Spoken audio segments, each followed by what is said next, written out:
Hi friends, welcome back to my channel on statistics. If you are seeing my videos first time, then do subscribe. Let's go to the topic. In the before video, I will give you brief introduction about other statistics and quantile functions.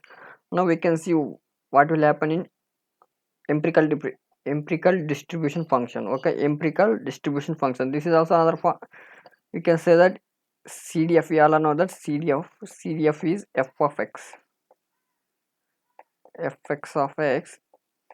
This is probability of capital X less than or equal to x, that is CDF.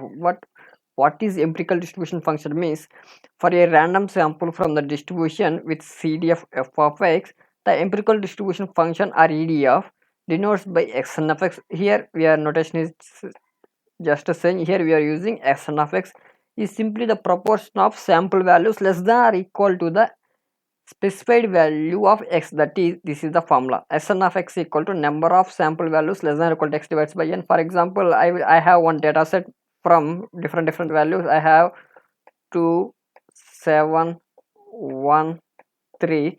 I have 4 values, so my n is 4. Now how I can get empirical distribution values means, first I need to arrange values either from ascending order. For ascending order I got 1, 2, 3, 7. Now what I did, number of sample values less than or equal to x divides by n. So my select value is 1, so here I got 1 by 4. Okay, if I take two value, then I have 2 and 1, so 2 by 4. After that I have 3, so 3 by 4. After that I have 7 by 4. 7 by 4 means 4 by 4. This is the way of calculating empirical distribution. Here example also given. See, in the previous example means Sn of we can be computed a point estimate of probability of x less than or equal to, this is in the before section. So this is the example.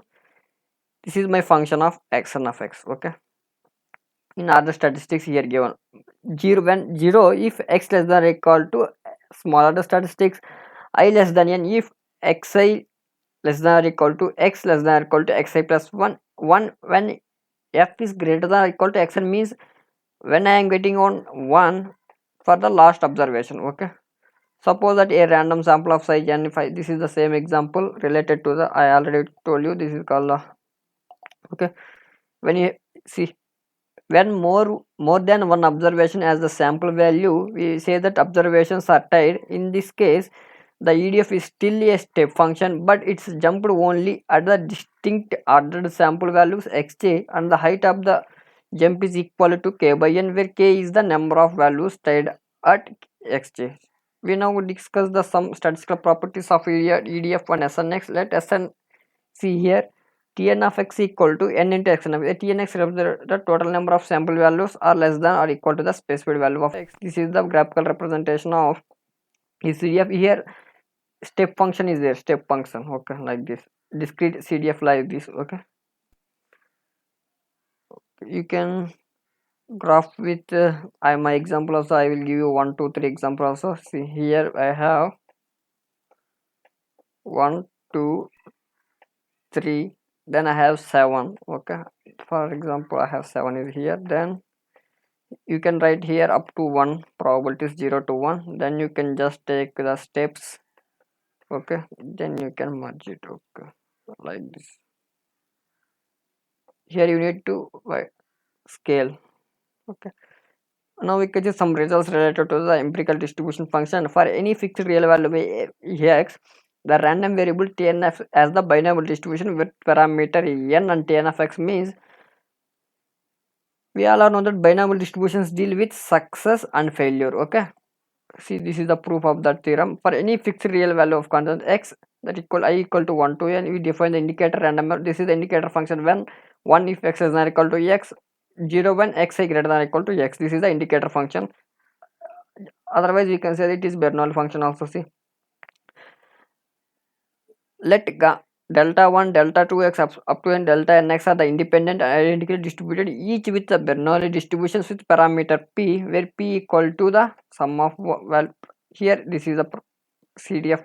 Okay, now since Tn of x is equal to delta of x, sum of probabilities, when the sum of id observations from binomial distribution, you can get the binomial distribution with parameter n and p. Okay, now we can see how to find mean and standard deviation for Empirical distribution function means for finding expected value of empirical distribution function is CDF. Okay, for variance CDF minus CDF square divided by n. Okay, this is the formula for variance. For proofs you can refer different books also. See this, for any fixed real value x comma x and x is a constant estimator of f of x, or in other words xn converges to f of x in probability. Convergence in probability means it is consistent estimator for f of x. So EDF is the consistent estimator for the CDF. Okay, see this is the simple example, simple definitional term in convergence in probability. This is theorem how we can see SNS converges to uniform to f of x with probability 1 means it is consistent estimator. Okay, this is also another theorem related to the limiting distribution for the standardized. This example from which distribution? Standard normal distribution. Okay, you can refer proofs also. Now we can see what will happen in empirical quantile function. In empirical distribution function we have I divides by n sample size. Here I denote the sample size. Okay, in quantile functions we are dealing with order statistics. See, since the quantile function is the inverse of the CDF and the EDF is an estimate of the CDF, the nature of the estimate the quantile function as the inverse of PDF that yields the empirical quantile function. Okay, this is the notations of EDF. X1 if 0 less than mu less than 1 upon n. See, x2 means second order statistics. This is nth order statistics. This is the simple example related to the empirical quantile function. Okay, here I have 5 observations. Okay, 0 when x less than 9.4. These are the basic terminologies. Okay, this is all things related to the. Now next we can see what are the some statistical properties of order statistics from the next tutorial. Thank you for watching.